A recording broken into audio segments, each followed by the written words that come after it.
ইসলামী বিশ্ববিদ্যালয়ের শিক্ষার্থী সাজিদ আব্দুল্লাহ হত্যা মামলার আসামিদের আগামী 17 ডিসেম্বরের মধ্যে গ্রেফতার না করলে উপাচার্য কার্যালয় ঘেরাও ও রেড কার্ডের হুঁশিয়ারি দিয়েছেন শিক্ষার্থীরা। মঙ্গলবার দুপুরে বিশ্ববিদ্যালয়ের প্রশাসন ভবনের সামনে মানববন্ধনে শিক্ষার্থীরা এই দাবিতে একাত্মতা প্রকাশ করেন। মানববন্ধনে জিয়া পরিষদ, গ্রিন ফোরাম, সাদা দল, শাখা ছাত্রদল, ছাত্র শিবির, বৈষম্য বিরোধী ছাত্র আন্দোলন, ইসলামী ছাত্র আন্দোলন ও জমিয়তে তালাবায়ে আরাবিয়ার নেতারা অংশ নেন।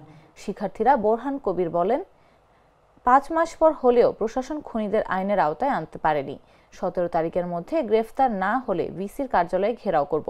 শাখা ছাত্রদলের আহ্বায়ক শাহেদ আহমেদ বলেন, সাজিদ হত্যার প্রমাণিত হলেও প্রশাসন ও পুলিশ খুনিদের গ্রেফতার করতে পারছে না। বিচার না হলে লাল কার্ড দেখাবে। 17 জুলাই শাহ আজিজুর রহমান হল পুকুর থেকে সাজিদের লাশ উদ্ধার করা হয়।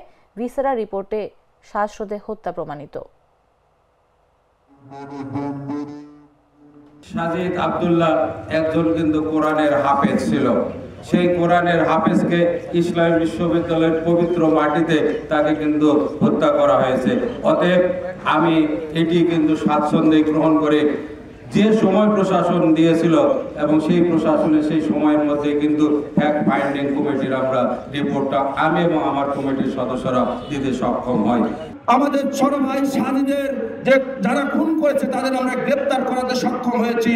পুলিশ বারবার আমাদের আশ্বাস দিচ্ছে, এই আমরা ধরবো, এই আমরা কাছাকাছি অবস্থানে আছি, এই রঙ্গমঞ্চ বন্ধ করতে হবে। আমরা সেই শেখ হাসিনার আমল চাই না, আমরা সেই ফ্যাসিস্ট আমল চাই না যেখানে সাগররুনি হত্যাকাণ্ডের যুগের পর যুগ সময় লাগে। এই নাটকগুলো চলবে না। এই 5 তারিখ পরবর্তী বাংলাদেশে নাটক বন্ধ করতে হবে।